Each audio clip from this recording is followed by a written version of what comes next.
प्रेमात रंगल्या प्रेमाच्या भाळी प्रेमाच्या पंखांनी जाऊ चला. प्रेमाने मिटती मनाची अंतरे प्रेमाला प्रेमाने पाहू चला.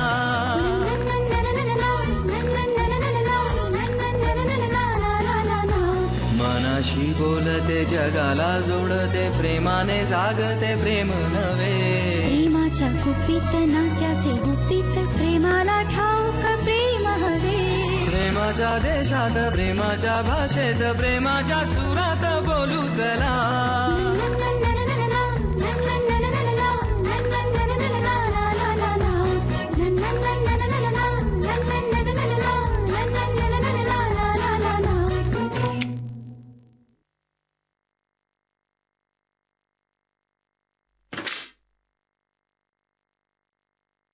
ना आलात तुम्ही? जरा पाणी देतेस प्लीज, थंडगार. हो हो, एकच मिनिट.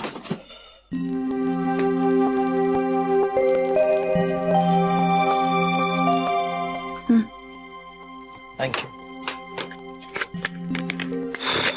थकल्यासारखे दिसताय तुम्ही.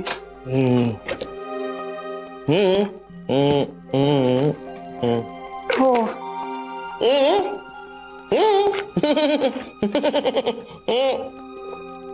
कॉंग्रॅच्युलेशन्स. का? हो का म्हणालीस तू? तुम्ही म्हणालात ना चहा टाकतेस म्हणलं हो. देवा, अगं मी म्हटलं रिपोर्ट्स मिळाले का? तुझं लाजून झालं की मिस कॉल दे, मग येतो. नाही म्हणजे गुरुजींनी फोन केला होता हॉस्पिटलमध्ये, पण आमचे रिपोर्ट्सच हरवलेत.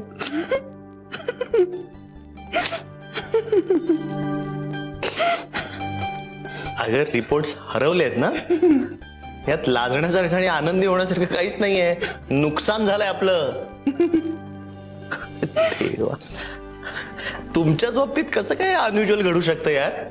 अनुजल म्हणजे? हरलो मी. I am sorry. तू धमाल आहेस यार, तू कमाल आहेस. मी कितीही सिरियस मूड मध्ये असतो ना तरी तू मला हसवतेस. अनुजल, देवा, हे जल पितो आता.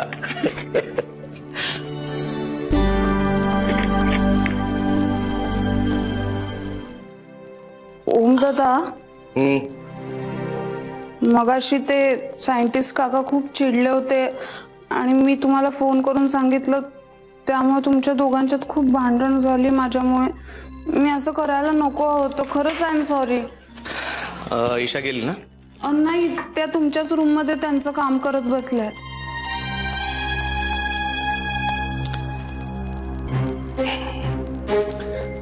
तुझे रिपोर्ट्स आले की मिस कॉल दे मला. नाही, मी येऊन सांगते. हो सर, मी सगळे डिटेल्स मेल करते तुम्हाला लगेचच. हो, तिथली प्रोसिजर आणि लॉज मला नीट माहिती नाही आहेत ना, आणि या केसमध्ये ऑथेंटिक माहिती असलेली कधीही चांगलीच. उगाच क्लायंटचं नुकसान नको व्हायला. या sir, he is a genius person. सगळे शोध त्यांनी स्वतः लावले. हां, मी कळवते तुम्हाला मग मेल केल्यानंतर. मला प्लीज फोन कराल परत? ग्रेट. मला प्रधान सर म्हणालेच होते तुम्ही नक्की मदत करा. Thank you so much sir, thank you. हो सर, मी करते. मी मोठ्या बाबांना पण करते. Thank you, thank you, bye. ओ, तुझ्या बाबांच्या केससाठी मोठ्या बाबांना विचारून. ओम, काय मग बाकी दिवस कसा होता? मी दिवसभर त्याच कामात होते. बाकी सगळ्या केसेस संपल्या का? तुम्ही तुमच्या प्रॅक्टिसचा परीघ अगदी पार US पर्यंत पोहोचवलाय. ओम, अरे काय तू का असा खवचटपणे बोलतोयस माझ्याशी? हो, कारण तुला माझ्यासाठी वेळच नाहीये ना. मगाशीच मी आलोय, पण तुझं काम चालूच आहे. तू काय बोलतोयस? आणि तू का असं टिपिकल नवऱ्यासारखा वागतोयस माझ्याशी? नाही, मी काही टिपिकल नवऱ्यासारखा वागत नाहीये. मी फक्त माझ्या मनात आहे ना तेवढं बोलतोय. आता तुला मी तेही बोलायला नको असेल तर सांग तसं. मग काय प्रश्नच मिटला. तुला भांडायचंय माझ्याशी आता फक्त, हो ना? हो, कारण मला नको असलेला विषय तू पुन्हा पुन्हा माझ्या समोर काढतेस. अरे मरू दे ना माझ्या बाबाची केस. हळू बोल ना. काय नाही बोलणार मी हळू, काय प्रॉब्लेम आहे?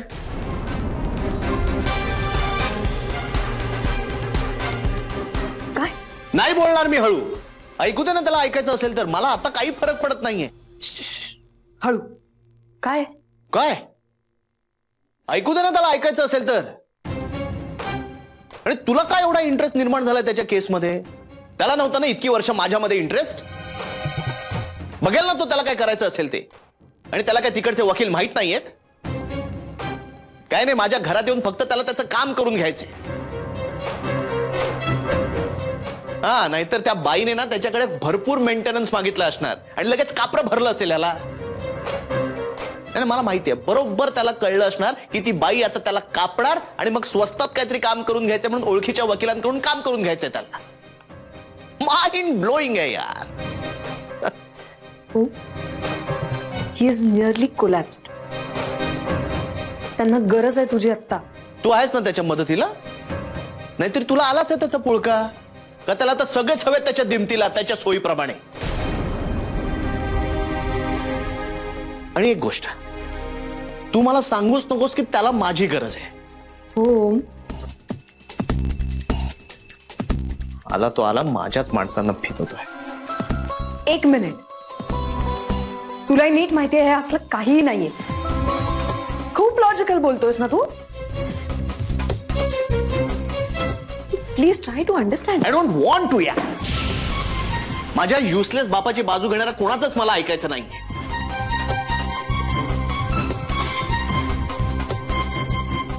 Fine, okay. डोकं ना ठिकाणावर नाहीये तुझं. आपण नंतर बोलूया. हो,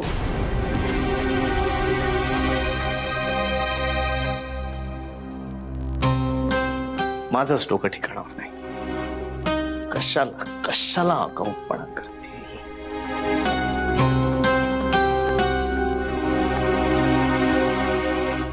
हा दादा उद्या पोहोचताय ना? हा, कुठल्या गाडीने येताय तुम्ही? एसटी चिपळूण पुणे. हा, डायरेक्ट आहे का? हो, या पण वेळेवर पोहोचा. पत्ता माहितीच आहे तुला? हो. नाही नाही, मला न्यायला येता येणार नाहीये. प्रधान साहेब येणार आहेत घरी. रिक्षाने या. 55 ते 60 रुपये. अरे बाबा, आता होतात तेवढे पैसे. हो, होतात. हा, पोचा वेळेवर. हा, ठेवतो फोन.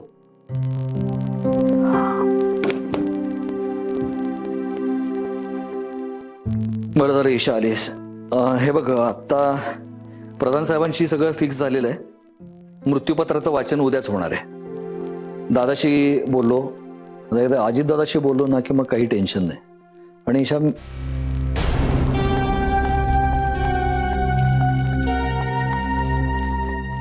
तू काही बोलत का नाहीस? काका, ओमच्या बाबांची अवस्था आता किती भयानक आहे हे तुम्हाला तरी माहितीये का? हाताने काय झालं? त्यांच्या बायकोने डिवोर्सची केस फाईल केली त्यांच्या अगेन्स्ट. युएसच्या कोर्टात आहे प्रकरण. त्यांनी पेटंट्स गमावलेत त्यांची सगळी. खूप हेवी पोटगी मागितली त्यांच्याकडे. He has lost it completely. असेल, पण तू का टेन्शन घेतेस त्याचं? का म्हणजे काय? अच्छा, माझ्याशिवाय कोणालाच कणव वाटलेली दिसत नाही म्हणजे त्यांची. कसं आहे ईशा, आतापर्यंत आम्हाला जे जे फेस करावं लागलं ना, त्याचा कधी विचारही करावासा वाटलेला नाहीये त्याला. मग आज अचानकच त्याच्याबद्दल कणव कशी काय जाणवेल ना आम्हाला? पण आता राहतायत ना ते आपल्या सोबत इथे. युएस मध्येच राहत असते तर कदाचित नसतंय केलं इन्व्हॉल्व त्यांनी आपल्याला. कदाचित नाही, इन्व्हॉल्व केलं नसतंच. ईशा, हा आमचा दादा आहे ना, सॉलिड आहे एकदम. स्वयंभू आहे, स्वयंभू. त्याला कधीच कोणाची गरज नसते, ना आई वडिलांची ना मुलाची. सायंटिस्ट आहे ना तो. अहो, त्याचा एखादा फॉर्म्युला वर्क नाही झाला ना तर लगेच त्याचा दुसरा फॉर्म्युला तयार असतो. बॅकअप प्लॅन कायम रेडी असतो त्याचा. ही माणसाने कुणासाठी कधीही थांबत नाहीत. आणि तूही तुझा वेळ नको वाया घालवूस.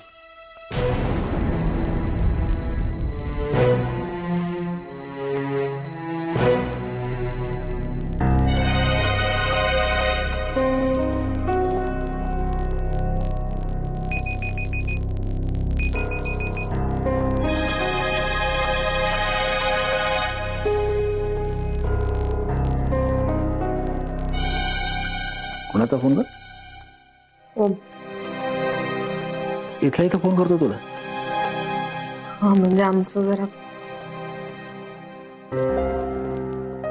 थोडं मी येऊ का जाऊन?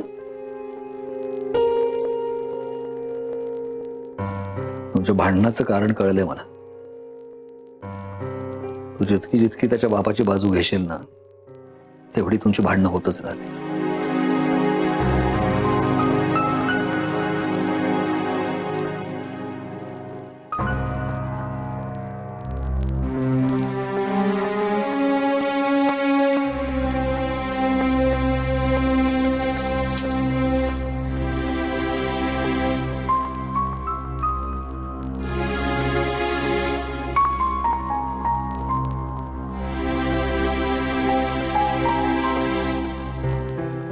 काय आता काय प्रॉब्लेम आहे? तू का फोन करतोस मला आता परत परत? सॉरी, मला वाटलं तू गेलीस. नाही, मी होते इथेच आणि मी अशीच जाणार नाही ना तुझ्या आयुष्यातून, तुला कितीही वाटलं तरी. फोन कशाला करतोस ते सांग. आपलं बोलणं पूर्ण नाही झालं म्हणून. बोला. बस ना, बस ना.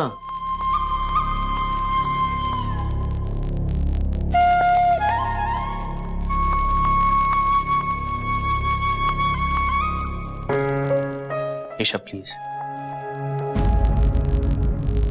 तू त्या बाबाच्या प्रकरणात नको ना पडूस. उद्या वाटण्या झाल्या की तो जाईल आणि मग बघेल त्याचं तो काय ते. काका पण हेच सांगत होते मला आता. आणि तू मला सांगितलं नाही उद्या वाटण्यांचं ठरलंय म्हणून? न सांगण्याचं काही कारणच नाहीये. आपलं बोलणं तेवढं पुढेच गेलं नाही म्हणून नाही सांगितलं. तुला ही सगळी ढवळाढवळ वाटेल हो, पण माझा इलाज नाहीये. ढवळाढवळ वाटण्याचा प्रश्नच नाहीये ईशा. पॉइंट इतकाच आहे की मला नाही आवडत आहे तू त्या प्रकरणात इतकं गुंतणं. मी तुझ्या बाबांच्या प्रश्नात गुंतत नाहीये. मला त्यांच्याशी बोलणं खूप गरजेचं आहे आपल्या फ्युचरसाठी. हे मी तुला किंवा तुझ्या घरच्यांना त्रास द्यायला किंवा माझा हक्क सांगायला नाही करत आहे. अरे ते मलाही माहिती आहे. का चिडतोस तू? मी कधीही त्यांचा विषय काढला तरी. तितकंच महत्वाचं कारण जर नसतं तर मी इन्सिस्ट केलं असतं का हो? ईशा, ईशा मला त्याच्याशी काही संबंध ठेवायचा नाही. आणि माझ्या डोक्यात हे इतकं क्लिअर असताना मग आपण वेळ का घालवतोय ना? मी सांगेन तुला, फक्त आत्ता नाही प्लीज. म्हणजे ईशा प्लीज. हा, मला आता आपल्यात कोणतेही गैरसमज नको आहेत प्लीज. आणि तेही त्या बाबामुळे. नाही होणार, नाही होणार.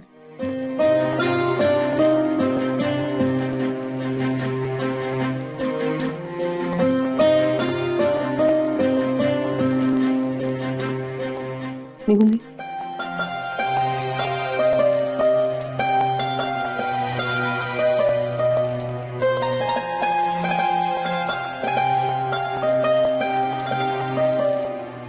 सगळे लोक उद्या येतील तेव्हा चिडचिड नको करू. जरा शांतपणे घे सगळं. आणि ते वाचन झालं की मला फोन कर, मी चक्कर मारते. ओके?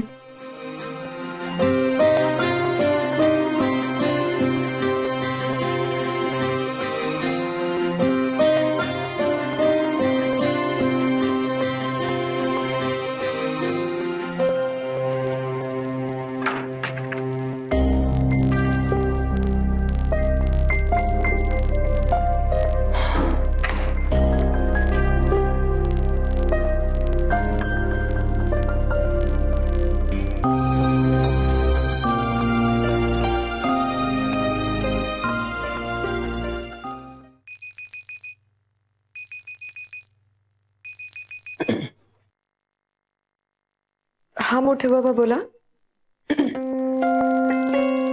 मी बरी आहे, तुम्ही कसे आहात?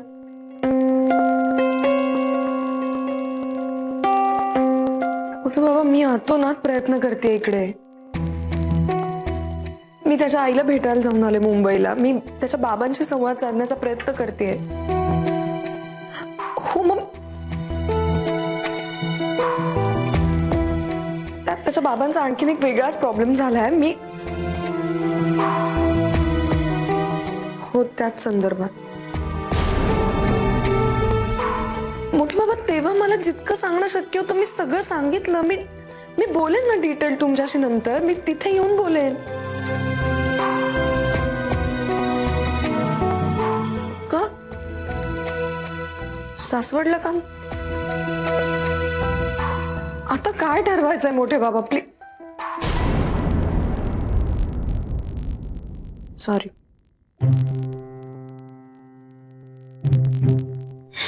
मी येते. बाय.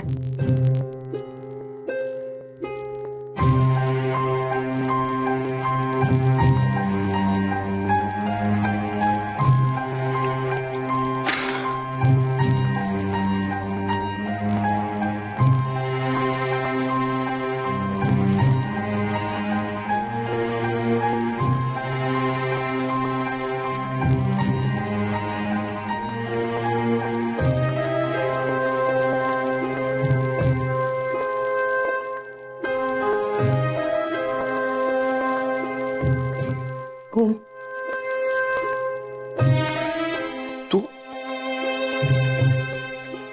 तू गेली नाहीस अजून का?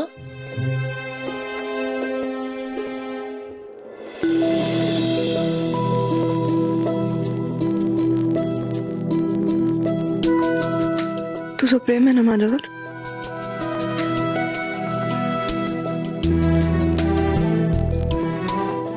प्लीज या काळामध्ये मी जशी सांगते तसा वाग प्लीज.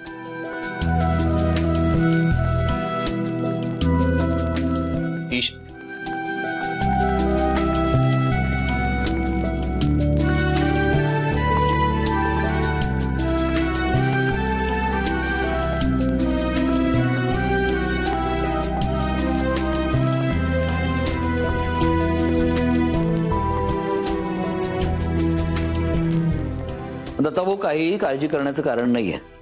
हा हो नाही मी आहे ना इथे सांभाळून घ्यायला. ओम पण आहे. हो.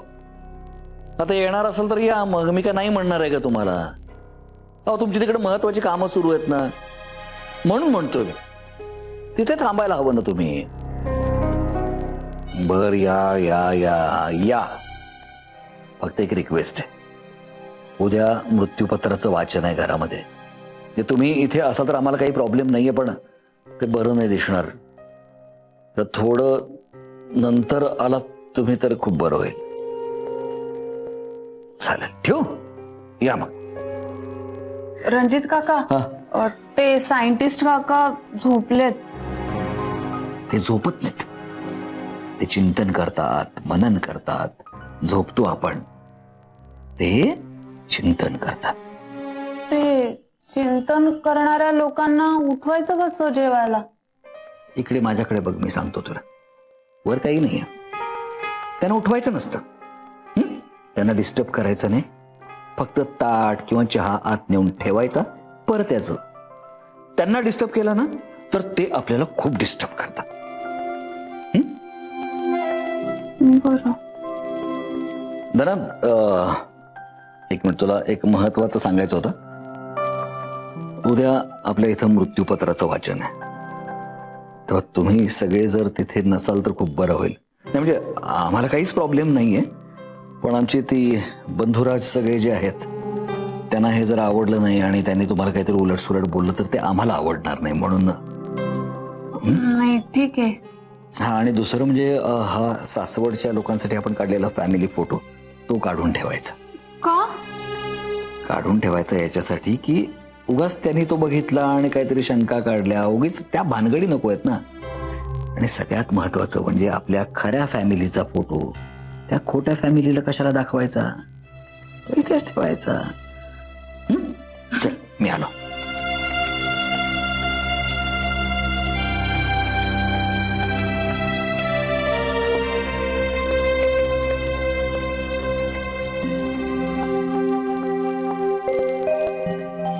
बोला काके महाराज. एकच दिवस राहिला तेव्हा तुम्ही आता रागवू नका, चिडू नका, घेतला वसा टाकू नका.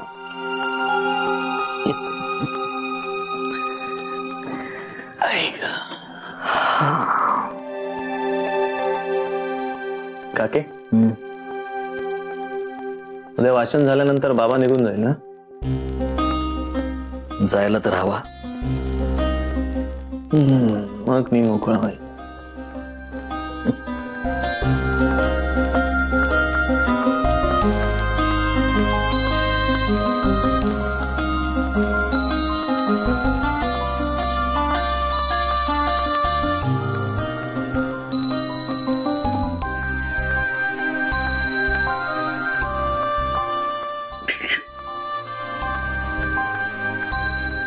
गावाकडचं दुकान उडवलं.